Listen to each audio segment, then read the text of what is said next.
Qual foi o pecado que Eva realmente cometeu no Éden?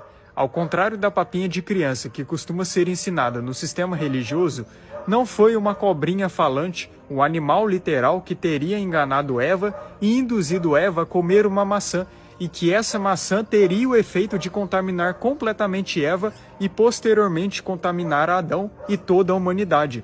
Não foi isso que aconteceu.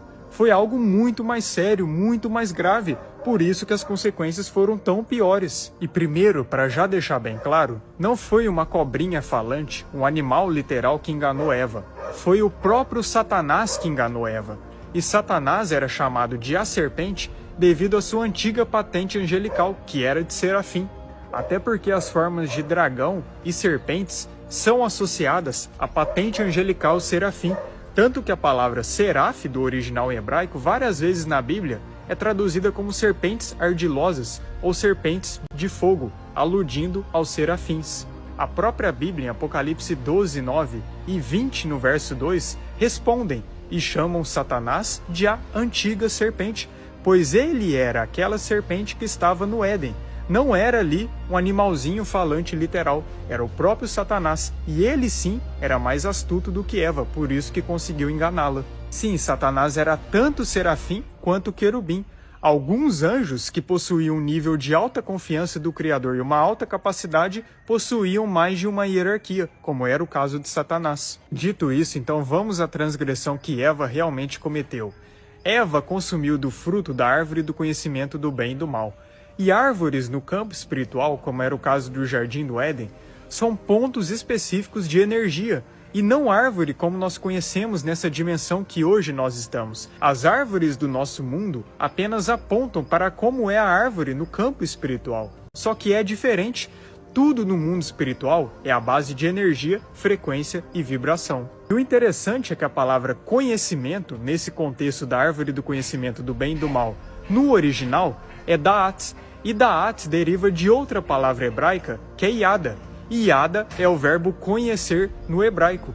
E o curioso é que o verbo conhecer no hebraico, várias vezes na Bíblia, aludem a relações íntimas, como no contexto de Gênesis 4:1, onde fala que Adão se deitou com a sua mulher, e ali a palavra original utilizada é Yada, pois no hebraico são utilizados vários eufemismos para indicar as relações íntimas. Então, notando o significado das palavras no original desses contextos, dá para se perceber que esse fruto da árvore do conhecimento do bem e do mal estava completamente ligado à parte de reprodução, a parte de relações íntimas. E esse fruto era uma energia tão forte dessa árvore do conhecimento do bem e do mal, capaz de alterar completamente o sentido de quem consumia esse fruto.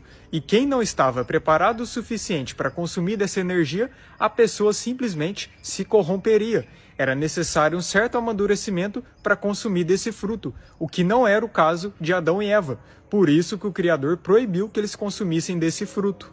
Então Eva consumiu desse fruto e seus sentidos das partes de relações foram abertas.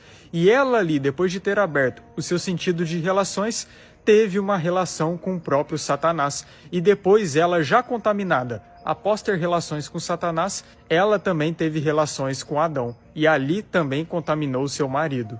E a prova de que o contexto realmente indica isso é que em Gênesis 3:7, quando fala que Adão e Eva conheceram que estavam nus, a palavra original que é traduzida como conheceram é Yada, a mesma palavra que algumas passagens da Bíblia aludem a relações, como o caso de Gênesis 4:1.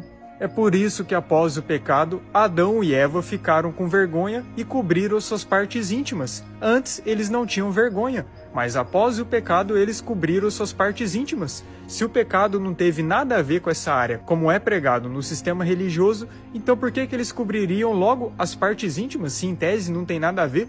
Por que as punições de Eva foram exatamente direcionadas a essa área? Eva foi punida a sofrer dores de parto.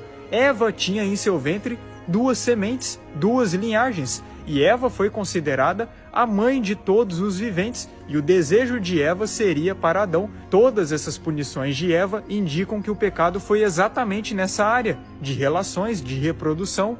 Se o pecado foi só a desobediência, como é pregado no sistema religioso, então isso seria dizer que essas sentenças que o Criador deu para Eva e também para Adão são aleatórias e não possuem sentido nenhum, e que todos os elementos citados nesse contexto de Gênesis 3 são apenas abstratos, aleatórios, e não possuem um significado literal, só que o Criador não trabalha dessa forma, e toda a punição que ele dá é de acordo com o erro que a pessoa comete. Isso é muito simples de entender. Então é esse que foi o pecado de Eva. Ela fornicou com Satanás e depois, já contaminada, teve relações com seu marido. Por isso que a humanidade é tão corrompida nessa área. Esse é que foi o pecado. Foi muito mais grave do que simplesmente só consumir de uma fruta, pois não tem nenhuma menção na Bíblia de que esse tal fruto era uma maçã. Isso foi uma invenção que foi acrescentada depois. Mas é isso, sempre busque pela verdade. E não se contente com esses fermentos que são ensinados no sistema religioso, que são literalmente só para crianças, para pessoas que não questionam e não vão mais além nas escrituras, pois a verdade está aqui. Basta a gente estudar sempre com auxílio e direcionamento do nosso Criador, pois aí sim nós encontramos a verdade.